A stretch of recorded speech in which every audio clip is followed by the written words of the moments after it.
By all means, marry. If you get a good wife, you'll become happy. If you get a bad one, you'll become a philosopher. For centuries, men have heard these words and chuckled. We've shared them as a knowing joke among friends, a cynical jab at the trials of marriage.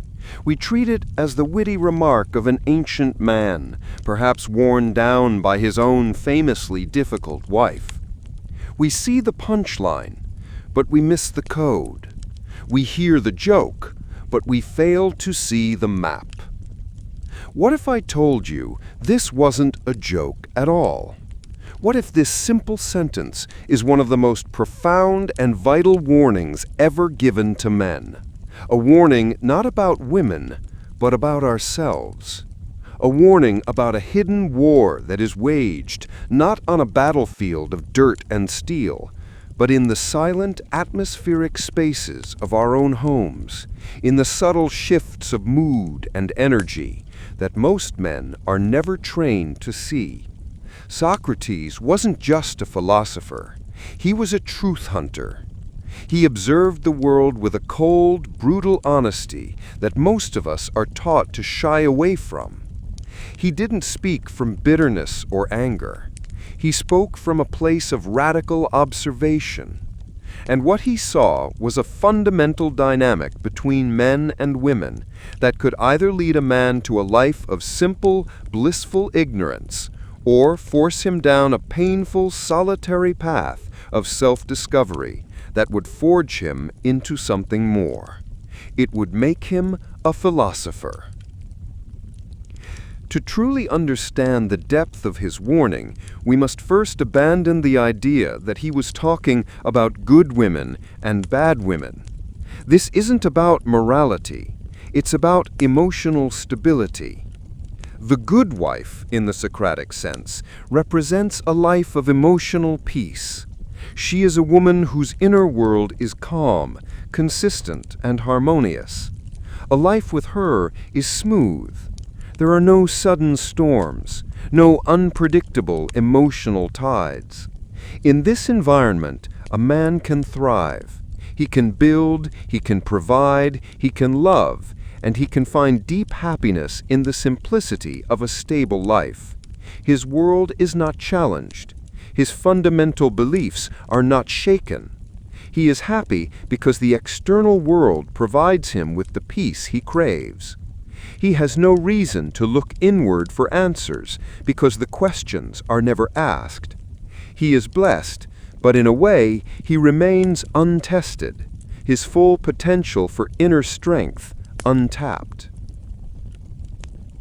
Then there is the other path, the path of the philosopher. This is the path forged by the bad wife. Again, bad is not a judgment of her character. It is a description of the emotional chaos she introduces into a man's life. She is unpredictable. Her moods are a shifting landscape of storms and sun. One moment she is warm and affectionate. The next she is distant, cold, and silent. This is the woman who throws a man's world into turmoil. He tries to please her, but the rules are always changing. He tries to understand her, but her emotions defy logic. He feels a constant, low-grade anxiety, a sense of walking on eggshells, because he never knows what will set off the next emotional storm. And here, in this crucible of confusion and stress, the man is faced with a choice. He can break, becoming a bitter, resentful shell of himself, or he can begin to ask questions, deep questions, not about her, but about himself. Why does her silence have so much power over me? Why does her disapproval feel like a physical blow?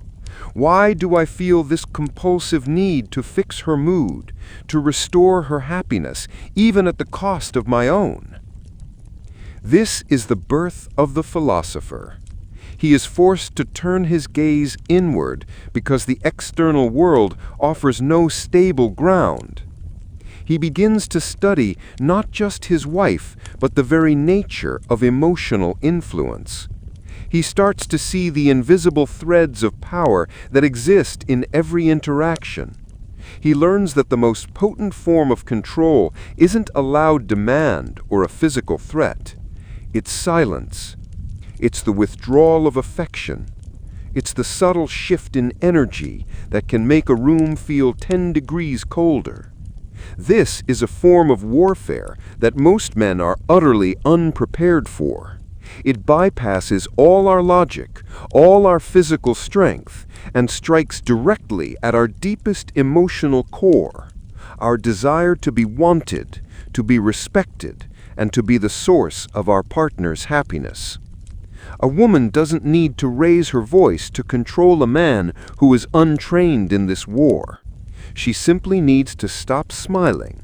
She needs to go quiet and watch him crumble. Watch him scramble to figure out what he did wrong.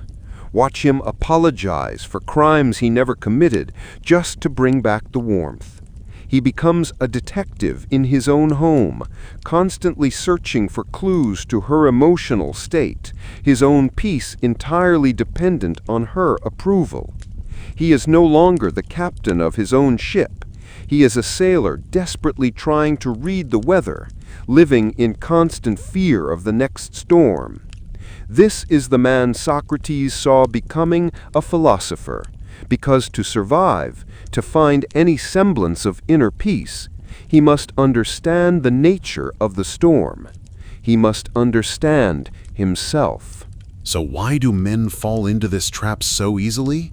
It's because society has programmed us for it. From the time we are boys, we are fed fantasy. We see it in movies, we hear it in songs, we read it in stories. The fantasy of the perfect woman. This woman is not just beautiful, she is an oasis of emotional calm. She is always supportive, always understanding, never demanding. She is the reward at the end of the hero's journey. Her happiness is the ultimate validation of his manhood. We are taught that our primary mission is to make her happy, and if she is unhappy, it is our failure. This fantasy is the most dangerous lie ever told to men. It sets us up for a lifetime of chasing an illusion. We fall in love not with a real, complex human being, but with the fantasy she represents. We ignore the red flags, the flashes of irrational anger, the manipulative games, the subtle disrespect, because they don't fit the perfect picture in our heads. We make excuses for her behavior, telling ourselves, she's just had a bad day, or it's my job to make it better. We give and give, sacrificing our own boundaries, our own needs, and our own sanity, all in a desperate attempt to keep the fantasy alive. But a real woman is not a fantasy. She is a human being, with her own shadows, her own fears, her own deep-seated emotional patterns. And her emotions are her responsibility, not yours. The moment a man understands this, the entire game changes. But society doesn't want the game to change. A man who is chasing a fantasy is a man who is easily controlled.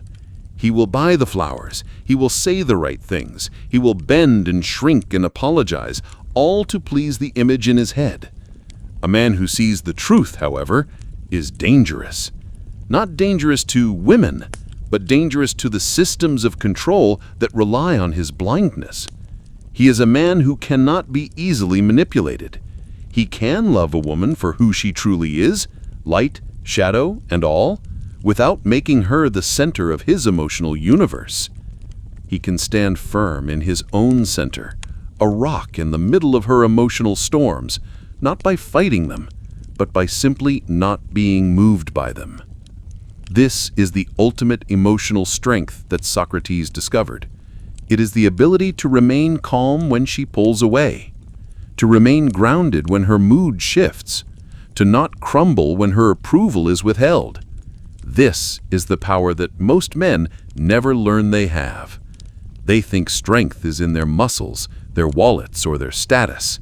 But real power, The power that truly matters in the intimate landscape of a relationship is the power to control your own inner state, regardless of what is happening outside of you. When you master this, you stop being a reactor and you become an anchor. You create the emotional standard for the relationship, not through force, but through your own unshakable presence. She can have her storms, but she cannot pull you into them. And ironically, this is what a woman is often subconsciously testing for. She is testing to see if you are a man who can hold his ground, a man whose sense of self is not dependent on her mood. When she finds that man, she can finally relax. She can feel safe because she is with a man who is not a puppet to her emotions, but a master of his own. So, the choice Socrates presented is still before every man today. You can choose the path of happiness, find a life of emotional ease, and never be forced to look too deeply within. There is no shame in that. But if life brings you chaos, if you find yourself in a relationship that constantly tests your sanity, know that you are being offered a different kind of gift. It is the gift of philosophy. It is an invitation to stop looking outside for peace and to start building it inside. It's a call to wake up from the fantasy society has sold you, to see the hidden war for what it is, and finally, for the first time, take control of your own mind. Stop chasing shadows. Stop trying to fix a storm. Learn to be the rock. Understand that her emotions are her weather, but your inner peace is your own territory. Defend it. Cultivate it. Master it. Do this, and you will not only survive the storm, you will become the man who can stand in the middle of it unshaken, and finally, truly free. That is the real meaning of Socrates' warning. It was never about the woman. It was always about the man you are forced to become.